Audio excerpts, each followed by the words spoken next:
નમસ્કાર, હું આપનું સ્વાગત કરું છું ઝીરો અવર કાર્યક્રમમાં। ઝીરો અવર કાર્યક્રમ એટલે કેવો કાર્યક્રમ કે જે કાર્યક્રમમાં રોજ બરોજ અલગ અલગ જે ઇસ્યુઝ જે ઘટના બનતી હોય છે તેના પરથી એક સબ્જેક્ટ નક્કી કરવામાં આવતો હોય છે અને ત્યારબાદ જુદા જુદા એક્સપર્ટ્સને બોલાવીને ડિબેટ કરવામાં આવતી હોય છે, ચર્ચા કરવામાં આવતી હોય છે અને હંમેશા પ્રયત્ન એવો કરવામાં આવતો હોય છે કે જે સમસ્યા છે, જે ઇસ્યુ, જે ઘટના બની છે, સમગ્ર ડિબેટ દરમિયાન તેના કોઈ નિષ્કર્ષ પર આવીએ, તેનું સમાધાન થાય, કોઈ સોલ્યુશન પર બહાર આવીએ અને તેવો જ પ્રયત્ન જ્યારે આજે કરવા જઈ રહ્યા છે ત્યારે આજના સબ્જેક્ટની હું જો વાત કરું તો આજનો સબ્જેક્ટ લેવામાં આવ્યો છે સુરતમાં સોસાયટીની બહાર ગાયનું માથું કાપેલી હાલતમાં ગાયનું માથું મળી આવ્યું હતું।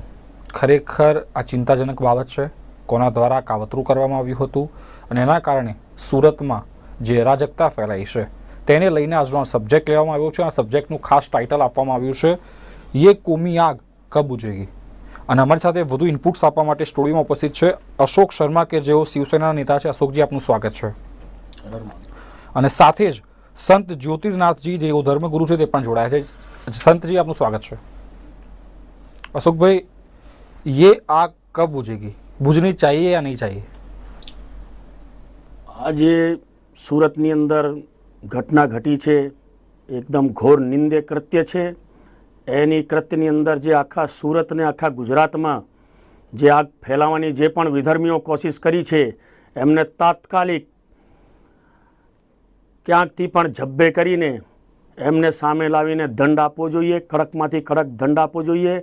જો આવો કૃત્ય કરીને જે ગુજરાતને આગના દાવાનળમાં જે ફેલાવવાની કોશિશ કરી રહ્યા છે એ લોકો સામે કડક પગલાં લઈને એને તરત ને તરત ડામી દેવો જોઈએ ને આવું ક્યારે પણ ગુજરાતમાં આવું કૃત્ય, આખા દેશમાં આવું કૃત્ય ના બને એવો દાખલો બેસાડવાની એમને સજા આપવી જોઈએ। જ્યોતિર્નાથજી, શું માનવું છે? ફરી એકવાર ગૌ હત્યાની ઘટના બની છે, યોગ્ય છે કે કેમ? વારંવાર આવી ઘટનાઓ બને છે અને જગતની અંદર હિન્દુ ધર્મની ભાવનાથી જોડાયેલા ભારત દેશની અંદર, ભારત વર્ષની અંદર આવી ઘટનાઓ ન બને તેના માટે કડક કાયદાની વ્યવસ્થા કરવી જોઈએ। ખરેખર સરકાર નિષ્ફળ છે આની અંદર। સરકારે યોગ્ય પગલાં લઈ અને આ કાયદા ગૌવધ વિરુદ્ધનો કાયદો બનાવવો જોઈએ। જો દારૂબંધી રાતોરાત કરી શકતા હોય, દારૂબંધીમાં કડક બની શકતા હોય તો ગૌ હત્યામાં કેમ નહીં, એ મોટો પ્રશ્ન ઉપસ્થિત થાય છે। મારો નેક્સ્ટ ક્વેશ્ચન અશોકભાઈ આપને છે, હિન્દુ સંગઠનોની વાત કરીએ, કેવી કામગીરી છે ગૌ હત્યાને અટકાવવા માટે? કાયદો કાયદાનું કામ કરે છે। કાયદો 1976 થી છે। કાયદો એનું શું કામ કરે છે એ લોકો બી જાણે છે, આપ બી જાણો છો અને સમાજ જાણે છે, પણ હિન્દુ સંગઠનો દ્વારા કેવા પ્રકારની કામગીરી કરવામાં આવી રહી છે આને અટકાવવા માટે? સૌ પ્રથમ તો તમે ભલે કીધું કે કાયદો કાયદોનું કામ કરે, પણ કાયદાનો કડક અમલ કરાવવાની જવાબદારી સરકારની છે। એક જવાબદારીમાં નિષ્ફળ નીવડી રહી છે। જે ગૌ હત્યાના સામે આંદોલન કરીને જે સરકાર આ રાજ્યમાં આવી હતી, જેના દ્વારા આપણા ગુજરાતના લોકોને ભરોસો હતો કે એમના આવ્યા પછી ગૌ હત્યા બંધ થશે, પણ એ ગૌ હત્યા દિન રાત વધી રહી છે।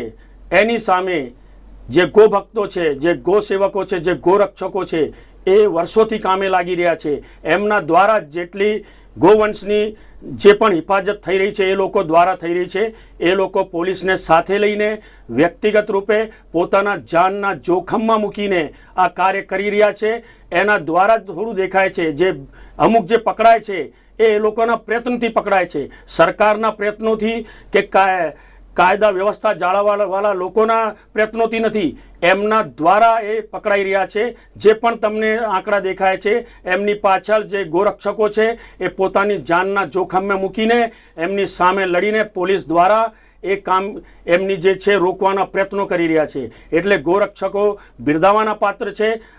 4-5 દિવસ પહેલા સુરતની અંદર કેનાલ પાસે 12 ગોવંશને લઈને એ લોકો જતા હતા, ગોરક્ષકો એમને પીછો કર્યો, પણ એમની સાથે જે એમના પાયલોટિંગ હતા એમને ટક્કર મારીને એમને પાડી દેવામાં આવ્યો, એમના જીવના જોખમે, તોય પોતાના પ્રયત્નો ચાલુ રાખ્યા। એમને ત્યાં ગાડી છોડીને ભાગવું પડ્યું ને એ લોકોએ, ગોરક્ષકોએ 12 ગોવંશને જીવતા બચાયા। અને આના પછી આ 4 દિવસ પછી આવો કૃત્ય કરીને ગુજરાતની શાંતિને જે ઢોળવાનો પ્રયત્ન થઈ રહ્યો છે એની સામે હું ચેતવણી આપું છું કે સરકારે તરત જ પગલાં લઈને આ રોકવાનો પ્રયત્ન કરવો જોઈએ, નહીં તો આ આખા ગુજરાતનો પ્રશ્ન પછી આખા દેશનો પ્રશ્ન બનશે ને ગૌરક્ષાની વાતો કરીને તમે સત્તામાં આવ્યા છો, તમારી જવાબદારી છે કે તમે રોકો. અશોકભાઈ, આપે કીધું કે અટકાવવું જોઈએ, જે આ ઇસ્યુ બન્યો છે, લાગે છે કે કોઈ રાજકીય સ્વાર્થ હોય પાછળ? ઇલેક્શન આવી રહ્યું છે, ઇલેક્શન આવી રહ્યું છે, જે પણ હોય એમાં જે પણ ચમરબંધી હોય, કસાઈઓ હોય કે બીજા કોઈ પણ હોય, સરકારની જવાબદારી છે કે માની લો કે એવા પણ તત્વો હોય તો એમને પણ બહાર લાવવો જોઈએ. કોઈ પણ રીતે સાખી ના લેવાય. ગો માતાના નામ ઉપર રાજનીતિ કોઈ પણ કરતો હોય એને સ્વીકાર કરવામાં આવશે નહીં. એ કોઈ પણ હોય એને કડકમાં કડક સજા થવી જોઈએ. જ્યોતિનાથજી, થોડા સમય પહેલા એક અહેવાલ આવ્યો હતો, કોઈ પર્ટિક્યુલર સર્વે કંપની દ્વારા સર્વે કર્યો હતો, આઈ એમ નોટ શ્યોર, પણ એવું હતું કે આઝાદી પછી 1 કિલોમીટર, એક એક્ઝામ્પલ આપું છું કે 1 કિલોમીટરના એરિયામાં ધારો કે 1000 ગાય હતી, તો અત્યારે 400 થઈ ગઈ છે. આજે ઘટાડો થઈ રહ્યો છે, એમાં છેલ્લા 5-7 વર્ષમાં એ સર્વેમાં ડિસ્ક્રાઇબ કર્યું હતું કે જે છેલ્લા 5 વર્ષમાં જે ઘટાડો થઈ રહ્યો છે એ લગાતાર એકદમ ઇન્ક્રીઝ થઈ રહ્યો છે આ રેશિયો. કેવી રીતે અટકાવશો? કયા રસ્તા છે અટકાવવા માટે? પહેલા તો સૌથી પહેલી વાત, ગૌ રક્ષાને તંત્રની વાત તમે કરતા હતા. તંત્રની દ્રષ્ટિએ જો હું વાત કરું તો ભારત દેશની અંદર ગૌ વધ પહેલેથી લાગેલો છે, પણ ગૌ વધનો આ કાયદાનો અમલ થતો નથી. છેલ્લા 20 વર્ષના શાસનમાં હું એમ કહું કે ગૌ કતલખાને ગાયો જતી વધી ગઈ છે, અને સાચા અર્થમાં જોઈએ તો આના પર આકરા પગલાં લેવા જોઈએ. તમે કીધું કે સ્ક્વેર કિલોમીટરે જે ગાયો હતી તેના કરતા ઘટાડો થાય છે, એ એટલે થાય છે કે સરકારી કાયદાની અંદર ઢીલપોચ આપેલી છે. ગાયોને સંવર્ધનની વ્યવસ્થા નથી.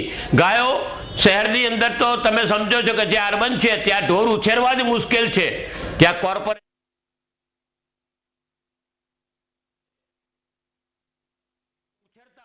તેને પણ પ્રોબ્લેમ ઊભો થાય છે અને વ્યવસ્થાનો અભાવ ઊભો થાય છે. જે પ્રમાણે આપે કહ્યું કાયદો વ્યવસ્થા કડક કરવાની જરૂર છે, કડક અમલીકરણની જરૂર છે, માન્યું જરૂર છે.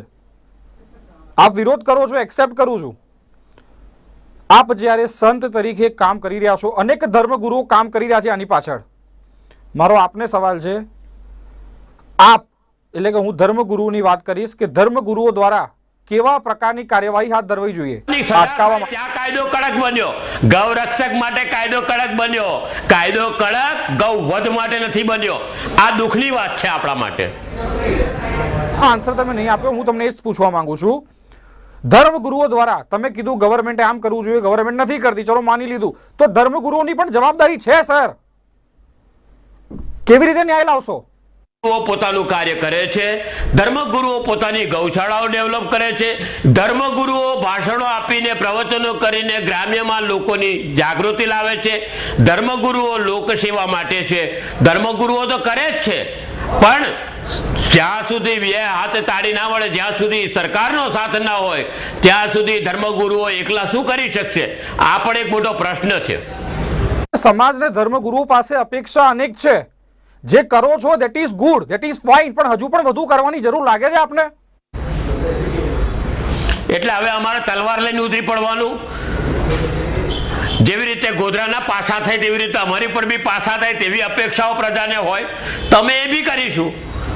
આજે સમાજની અંદર જે જરૂર છે ત્યાં સુધી અમે લડીએ છીએ. અમે અશોકભાઈ, સંત જ્યોતિર્નાથની વાત સાચી છે. આખા દેશની અંદર સંતોએ એક જન આંદોલન ઉપાડ્યો છે ને સંતો એનો પ્રચાર પ્રસાર કરી રહ્યા છે. સંતો દ્વારા ગૌશાળા પણ ખોલવામાં આવે છે, પણ જ્યાં સુધી સરકારો મક્કમ ના બને, જે સરકારના બેઠેલા મુખ્યમંત્રી હોય કે પ્રધાનમંત્રી હોય એ કસાઈઓનો ડોઝિયર તૈયાર નથી કરતા, પણ ગૌરક્ષકોનો ડોઝિયર તૈયાર કરવાની વાત કરે છે. જ્યારે મુખ્ય હોદ્દા ઉપર બેઠેલા લોકો આવી વાત કરતા હોય ત્યારે કસાઈઓને ખુલ્લેઆમ આ કૃત્ય કરવા માટેનો ખુલ્લો દોર મળી જાય છે. એટલે સરકારે કસાઈઓના ઉપર ડોઝિયર તૈયાર કરવો જોઈએ, જે પોતાની જાન જોખમમાં મૂકીને ગૌવંશને બચાવતા હોય. આ દેશની જીવનધોરી જે છે, કૃષિની જે જીવનધોરી છે ને જેને દુનિયા સ્વીકાર કર્યો છે, બ્રાઝિલ ને ડેનમાર્ક, અહીંથી ભારતથી ગાયો લઈને ત્યાં એમની જાળવણી કરતા હોય, એના દૂધનું, એના દહીંનું, એના ઘીનું જે મહત્વ એ સમજતા હોય, આ દેશની સરકારે પણ સમજવું જોઈએ. એટલે હું કહેવા માંગુ છું તમારા માધ્યમથી, જો તમે ડોઝિયર તૈયાર કરવાના હોય, ગુજરાતને ને દેશને આમાંથી અશાંતિમાંથી બહાર કાઢવાનો હોય, તો તમે કસાઈઓનો ડોઝિયર તૈયાર કરો.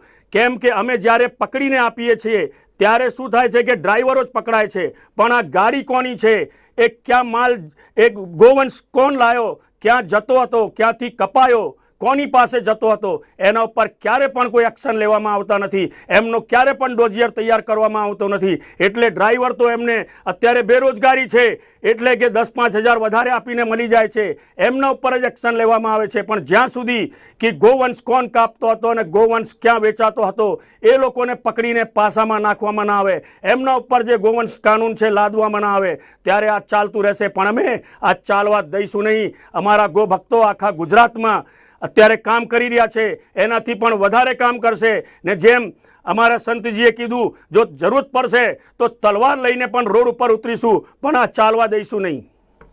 અશોકભાઈ અને જ્યોતિનાથજી, આ બંનેને એક એક્ઝામ્પલ સાથે ક્વેશ્ચન કરવા માંગુ છું અને બહુ જવાબદારી સાથે આ સવાલ કરું છું. જવાબ પણ બહુ સત્ય અને સાચો મળે એવી અપેક્ષા રાખું છું. વિપક્ષનું કામ કરી રહી છે ગુજરાત રાજ્યમાં.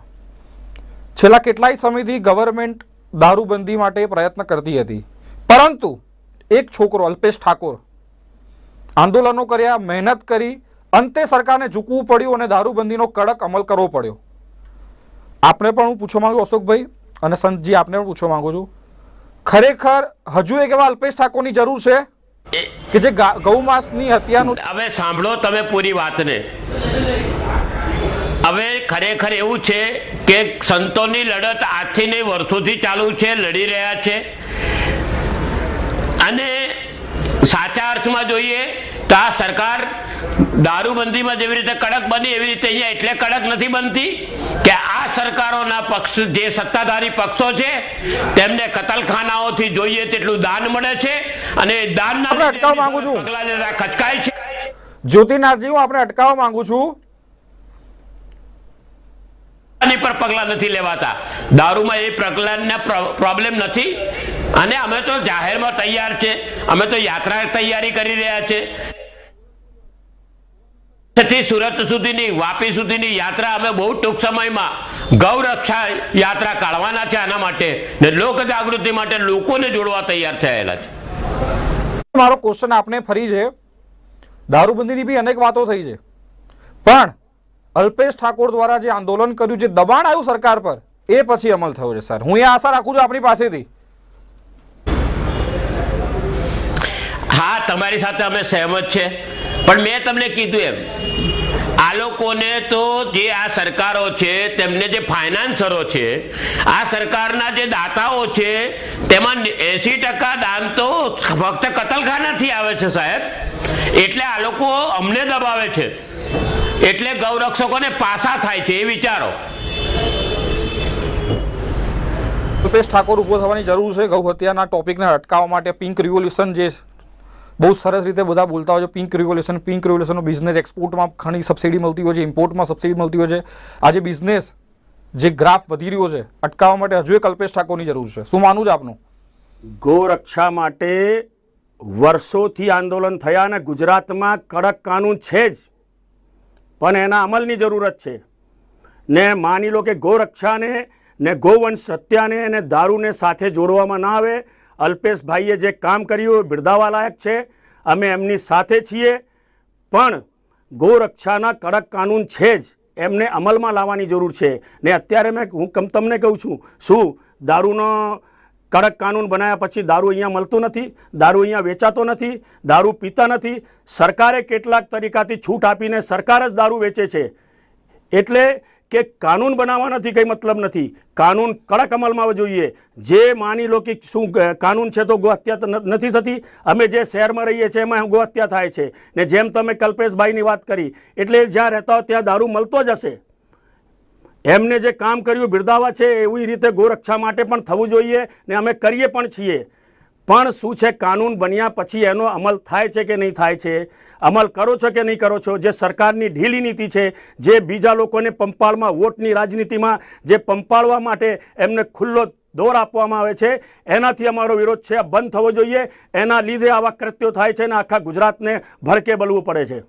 અશોકભાઈ, તમને જ પૂછવા માંગીશ, વડાપ્રધાન જ્યારે ગુજરાતના સીએમ હતા, જ્યારે એ પીએમ ઇન વેઇટિંગ હતા, અનેક જગ્યાએ મેં સાંભળ્યું છે, લોકોએ સાંભળ્યું છે, અનેક એમને વાયદા કર્યા હતા કે આ પિંક રિવોલ્યુશનનું જે એક્સપોર્ટ કરે છે યુપીએ ગવર્મેન્ટ, એને અટકાવવામાં આવશે. આપે પણ ઘણીવાર સાંભળ્યું હશે વડાપ્રધાનના મુખેથી. પણ એકચ્યુઅલીમાં થયું એવું છે કે કેન્દ્રમાં મોદી સરકારની રચના બાદ બીફની નિકાસમાં વધારો થયો છે. આ દેશ માટે એમને જે વાયદા અને વચનો આપ્યા હતા એના માટે શરમની વાત છે. જ્યારે આવી વાત અમને સાંભળવામાં આવે ત્યારે અમારું માથું શરમથી ઝૂકી જાય છે કે અમે જેમને ગૌરક્ષાને માટે ને ગૌવંશનો કાનૂન આખા દેશમાં લાગુ કરવા માટે પ્રધાનમંત્રી બનાવ્યા હતા, એમના રાજમાં જ જો માંસની નિર્યાત વધતી હોય તો એ દેશ માટે ને અમે જેમના ઉપર ભરોસો રાખ્યો હતો અમારા માટે બહુ દુઃખની વાત છે. જ્યોતિનાથજી, શું માનવું છે આપનું? નિકાસમાં વધારો થઈ રહ્યો છે બીફના. વાતો કરતા નેતાઓ જો સાથે લઈને સરકાર ચલાવાતી હોય, બીફની વાતો કરતા અને બીફ ખાવાનો પ્રચાર કરતા લોકોનો સપોર્ટ લેવાતો હોય રાજ્યસભામાં, એવી સરકારો શું કરી શકશે? કયા પગલાની અપેક્ષા તમે રાખશો?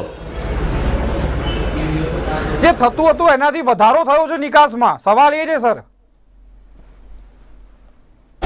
નિકાસ થાય છે અને નિકાસના લાયસન્સો આપવામાં આવ્યા તો સરકારે આપ્યા ને. નિકાસ કેવી રીતે થાય છે? આ તો ઓફિશિયલી એક્સપોર્ટ થાય છે અને ઓફિશિયલી એક્સપોર્ટ જે જગ્યાએ થતા હોય તો સરકાર જો ગૌવધનો કાયદો લાવતી હોય તો એક્સપોર્ટના લાયસન્સ બી એમણે જ આપેલા છે, તો એને કેમ અટકાવાતા નથી?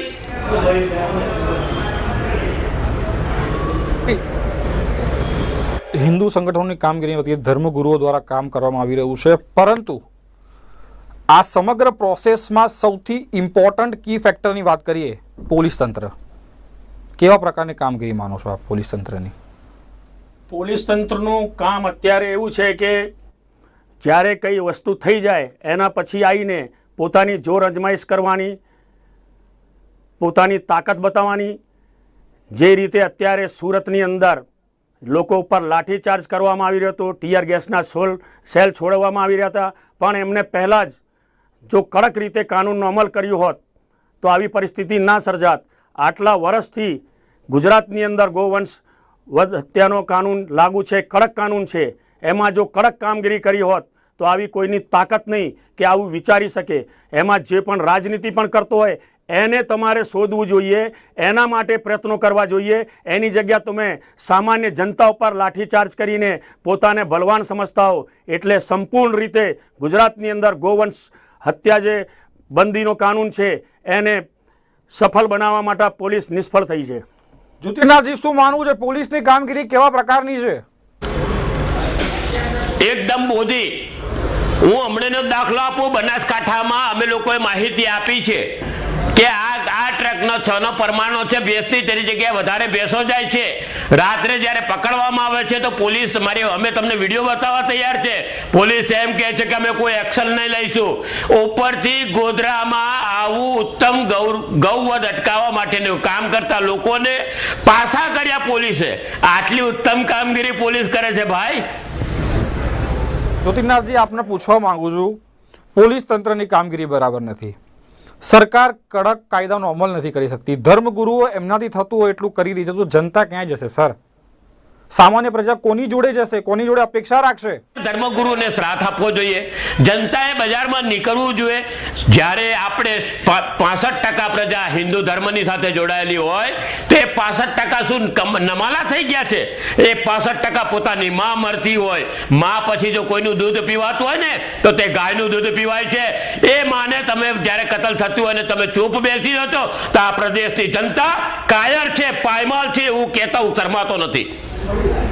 શું માનવું છે? પોલીસ તંત્ર નિષ્ક્રિય છે, સરકારનો કાયદા પર પકડ નથી, ધર્મગુરુઓ દ્વારા જેટલું કામ થઈ રહ્યું છે પ્રમાણે થઈ રહ્યું છે, હિન્દુ સંગઠનો દ્વારા આપે કહ્યું છે પ્રમાણે કામ થાય છે, એ રીતે કામગીરી છતાં પણ લૂપ હોલ્સ છે, ઘટના સામે છે, તો પ્રજા ક્યાં જશે સર? એટલે જે વોટોની રાજનીતિ છે બંધ થવી જોઈએ. જો આ દેશનો સાચો વિકાસ કરવો હોય, જો દેશને આગળ વધારવું હોય ને દેશની જે માન મર્યાદા અને માનબિંદુ છે એમની રક્ષા કરવી હોય તો સરકાર હોય કે કોઈ પણ રાજનીતિક પાર્ટી હોય એમને એના પ્રત્યે વિચારવું જોઈએ. ખાલી વોટોની રાજનીતિ કરવી બંધ કરવી જોઈએ.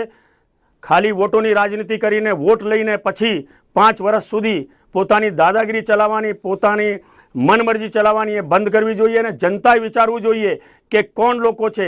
જે પણ સારા લોકો હોય એમને ઇલેક્ટ કરવા જનતાએ વિચારવું પડશે.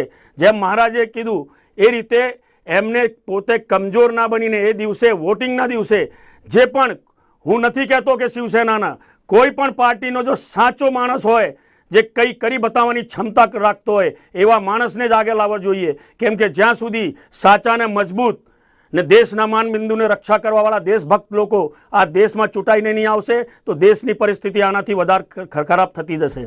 જ્યોતિરાજજી, હું આપને પૂછવા માંગુ છું, વિપક્ષની વાત કરીએ, કોંગ્રેસ ગવર્મેન્ટની, એટલે ઇન ધ સેન્સ કોંગ્રેસની વાત કરીએ, વિપક્ષ દ્વારા સબળો વિરોધ કરવામાં આવતો નથી. જો વિપક્ષ દ્વારા આ મામલાને લઈને સબળો વિરોધ કરવામાં આવે, ગવર્મેન્ટ ઉપર દબાણ લાવવામાં આવે તો સ્વાભાવિક છે કે આ કાયદાનો કડકમાં કડક અમલ થઈ શકે. શું માનવું છે, શું કહેવું છે વિપક્ષને આપનું? શું મેસેજ આપવા માંગશો વિપક્ષને? હું આપ સાથે સહેમત છું. વિપક્ષ ઘણી જગ્યાએ કાચો પડે છે. વિપક્ષને પ્રોજેક્શન આવડતું નથી, વિપક્ષને રજૂઆતો આવડતી નથી એવું લાગી રહ્યું છે. ક્યાં અથવા તો એવું હોય કે મિલીજુલી સરકાર છે, ભાગ બટાઈની જનતાને ઉલ્લુ બનાવવાની પ્રક્રિયા છે અને બંને પક્ષો ભેગા થઈ અને પ્રજાને સરસ રીતે ઉલ્લુ બનાવી રહ્યા છે એવું કહી શકીશ. વિપક્ષ પાસે પ્રજા અપેક્ષા રાખે. મેં તમને વાત કરી, અનેક જોડે અપેક્ષા છે. અમુક જણા કામગીરી કરી રહ્યા છે, અમુક જણા નિષ્ક્રિય કામગીરી કરી રહ્યા છે. ભાઈ રહ્યો વિપક્ષ, વિપક્ષ જોડે પ્રજા અપેક્ષા રાખે. વિપક્ષ આપે કીધું પ્રમાણે વોટ બેંકની રાજનીતિને લઈને સબળો વિરોધ નથી કરી રહ્યો. આ ટોપિકને લઈને, આ મુદ્દાને લઈને શું માનવું છે આપનું? અત્યારે જે ગુજરાતમાં વિપક્ષ છે એ તો મુસ્લિમ વોટોના ને જે લોકો છે એમને ખુશ કરવા, ખુશામત કરવા માટે 17 વર્ષ એમને એમાં કાઢ્યા છે. એટલે એમનાથી કોઈ આશા રાખી ના શકાય. પણ એની સામે જે લોકોને જનતા જીતાડીને ને આ બધા વિષયો ઉપર, ગોરક્ષા ને બધા વિષયો ઉપર જેમને જીતાડીને લાવી હતી એ લોકો અત્યારે નમાળા નીકળ્યા છે. એ અમારા માટે, ગુજરાત માટે બહુ દુઃખની વાત છે. ને અત્યારે જે મેં કીધું કે સારા રાષ્ટ્રભક્ત, દેશભક્ત લોકોને જનતા ચૂંટાઈને લાવે, તેનાથી જ આ દેશ આગળ વધશે ને અમારો વિકાસ થશે ને દેશના માનબિંદુની રક્ષા થશે. જ્યોતિનાથજી, જે પ્રમાણે ગૌ હત્યાને પ્રોત્સાહન મળી રહ્યું છે, હું પ્રોત્સાહન શબ્દ વાપરીશ, છેલ્લા ઘણા સમયથી જે રીતે વધારો થઈ રહ્યો છે હું પ્રોત્સાહન શબ્દ વાપરીશ. શા માટે? કાયદો હોવા છતાં પ્રોત્સાહન કેમ મળી રહ્યું છે અને કઈ રીતે મળી રહ્યું છે? દરેક પક્ષને ચલાવવા માટે પક્ષને ફંડ જોઈએ, દરેક સરકારને ચાલવા માટે ફંડ જોઈએ અને પ્રત્યક્ષ કે પરોક્ષ રીતે આ બ્લેકના પૈસાની વાત કરો કે વ્હાઇટના પૈસાની વાત કરો, સૌથી વધારે રૂપિયા જો કોઈ આપતા હોય તો આ ગૌ 2 નંબરના ધંધાવાળા આપે, જે ખોટો ધંધો કરતા હોય તે લોકો આપે. અને તેમાં આ ગૌ હત્યા કરનારાઓ મોખરે છે. એ મોખરે હોવાથી એમને સરકારનું પીઠબળ બહુ મજબૂત મળી રહે છે અને આવા મજબૂત પીઠબળના લીધે આ સરકાર કોઈ પગલાં નથી લેતી, એમને ખબર છે. એટલા માટે એ લોકો સામી જાતીય ગૌરક્ષકો પર ફાયરિંગ કરે, હુમલા કરે, દબાવવાની કોશિશ કરે, એટલે એમને તો પ્રોત્સાહન મળે જ ભાઈ. બિલકુલ અશોકજી, આપ ઉપસ્થિત રહ્યા, જે બી ડિબેટમાં ઇનપુટ્સ આપ્યા, સાથે જ્યોતિનાથજી આપ ઉપસ્થિત રહ્યા, જે બી ઇનપુટ્સ આપ્યા તે બદલ બંનેનો આભાર. ધન્યવાદ. તો દર્શક મિત્રો, જે પ્રમાણે આજનો ટોપિક હતો કે એ આગ કબ બુઝેગી, ગૌ હત્યાનો જે મામલો અસ્તિત્વમાં આવ્યો, ખરેખર શરમજનક મામલો છે. અમને આ ટોકશો કે આ ડિબેટ કરતાં પણ શરમ આવી જાય છે અને આશા રાખું છું કે આવનારા સમયમાં આવો ટોકશો કે આવી ડિબેટ અમારે ના કરવી પડે અને આવો કોઈ મામલો અસ્તિત્વમાં ના આવે. તો આ તો આજનો સબ્જેક્ટ, આજની ચર્ચા. ફરી મળીશું એક નવા સબ્જેક્ટ સાથે. ત્યાં સુધી રજા આપશો. નમસ્કાર.